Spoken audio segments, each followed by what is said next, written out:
ඒ සඳහා ඔබට කරන්න තියෙන්නේ හොඳට කන් යොමු කරගෙන ධර්මය අහන එක.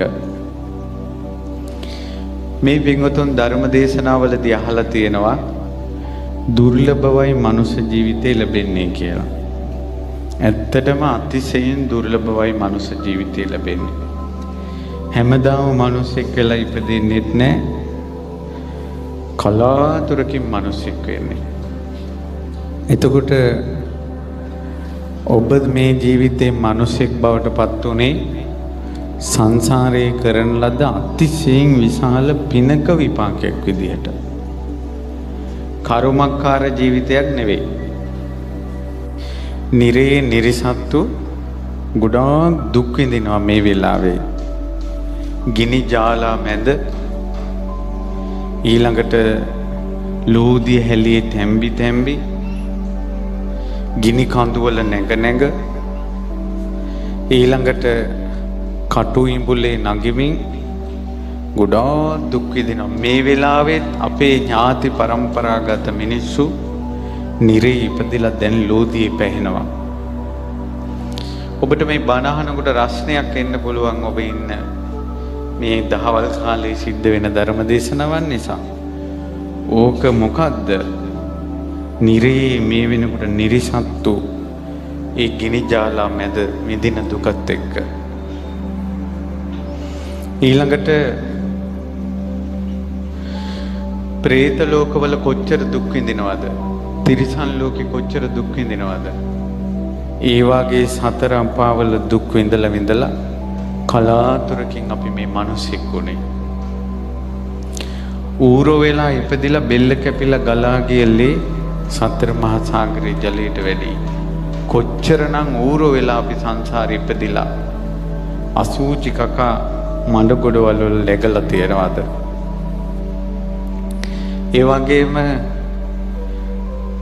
පෙරේතයෝ වෙලා නිරිසත්තු වෙලා ඔය කියන අපායවල වල අපිම ඉඳලා තියෙන ආත්ම භාව කෝටි ගණනක්. പ്രേත ලෝකවල කෝටි වාර ගණනක්. තිරිසන් ලෝකවල പ്രേත මේ කෝටි වාර ගණනක්. කුකුල්ලෝ වෙලා ඉපදිලා බෙල්ල කැපිලා ගලා ගියලේ සතර මහා සාගරේ ජලයට වැඩි කිව්වා. අම්මා මැරිලා අඬපු කඳුළු ටික සතර මහා සාගරේ ජලයට වැඩි කිව්වා. තාත්තා මැරිලා අඬපු කඳුළු සතර මහා සාගරේ ජලයට වැඩි කිව්වා.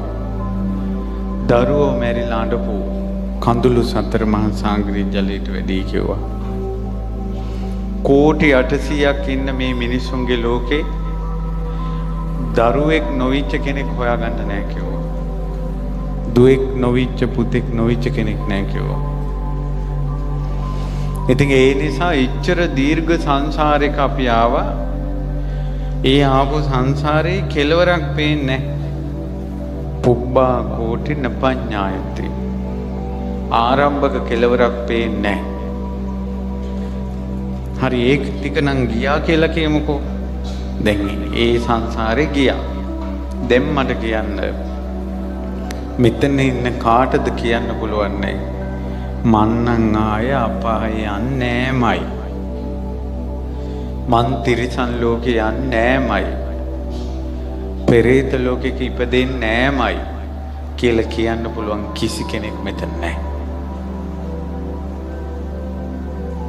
අපි ආය මැරිලා සතර අපාය වැටෙන්න පුළුවන්. එහෙනම් අනාගත සංසාරේ කෙලවරක් ඊළඟට යන සංසාරේ තිතක් තවම නැහැ අපි කාටවත්. කෙලවරක් නැති සංසාරයක ඇවිල්ලා ආයෙත් තිතක් නැති සංසාරයකට වැටෙනවා. මම මේ කියන්නේ ඊළඟට සංසාරයේට තිතක් තියෙනවද නැද්ද කියලා.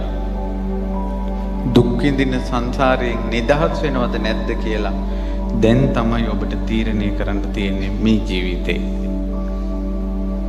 මිනිස්යන්ගේ ජීවිතේ තීරණයක් ගන්න හම්බෙච්ච ජීවිතයක්. නිරේ නිරිසතාට තීරණයක් ගන්න බෑ. එයා කරගත්ත කර්මෙන් යමපල්ලෝ දෙන වද ටික විඳ විඳම ඉන්නවා මිසක් අනාගත උප්පත්තියක් ගැන දුකෙන් නිදහස් වෙනවද නැද්ද කියලා තීරණයක් ගන්න බෑ නිරිසතාට. තිරිසන් ලෝකේ තිරිසනුන්ට කරගත්ත කර්ම ටික විඳිනවා මිසක්කා සංසාරේ නතර කරන්න තීරණයක් ගන්න බෑ. ඊළඟ උප්පත්තිය වෙනස් කරන්න තීරණයක් ගන්න බෑ තිරිසන්නුන්ට. එවුන්ගේ ජීවිතේ තීරණාත්මකයි. කරගත්ත ටික විඳවන්න ඕන. ආයෙ තීරණයක් ගන්න බෑ. පෙරේතයන්ගේ ජීවිතේ තීරණාත්මකයි, තීරණ ගන්න බෑ. එයාලා ඉරණමකට අහු වෙලා ඉවරයි. හැබැයි මිනිස්සයා ඉරණමකට අහු වෙලා තියෙනවා. හැබැයි තීරණ ගන්න පුළුවන්. ආය සංසාරේ අපි දුක් විඳිනවද නැද්ද මේකෙන් නිදහස් වෙනවද කියලා තීරණයක් ගන්න පුළුවන්. ඒ තීරණයක් ගන්න පුළුවන් ජීවිතයක් ලැබිච්ච වෙලාවේ දැන් ඔබ තීරණයක් ජීවිතය ගැන ගන්නවද කියලා දැන් ඔබ බලන්න. කෙලවරක් නැති සංසාරයක ඇවිල්ලා මිනිස්සෙක් වුණා. දැන් ගන්න තීරණයෙන් තමයි කෙලවරක් නැති ආය සංසාරයට වැටෙනවද නැද්ද කියලා තීරණය කරන්නේ. දැන් මෙතන තීරණයක් ගන්නවද ඔබ? මේ ඩිංගිත්තේ තමයි ඔය ගෙවල් වල මරා ගන්නෙ. ගහ බැන ගන්නෙ. ඕපදූප කේලම් කියන්නේ. ඉරිසියා කරන්නේ. නඩුහබ කියන්නේ. හදිහෝරියම් කරන්නේ. පොල් ගහන්නේ. පඳුරු ගැට ගහන්නේ.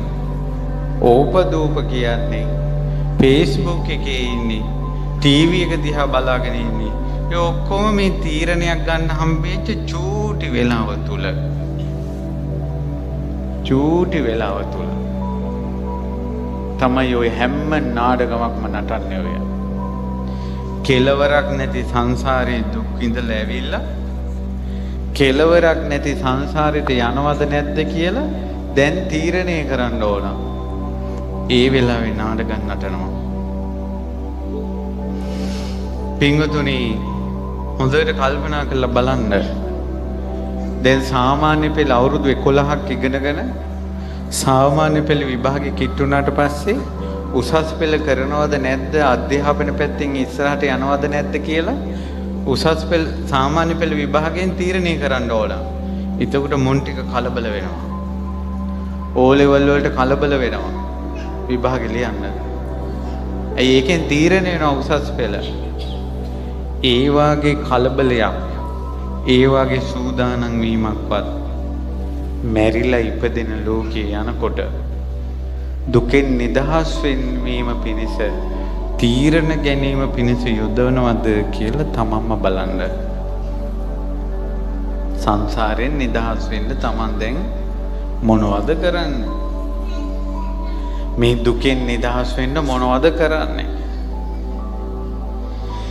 ඊට පස්සේ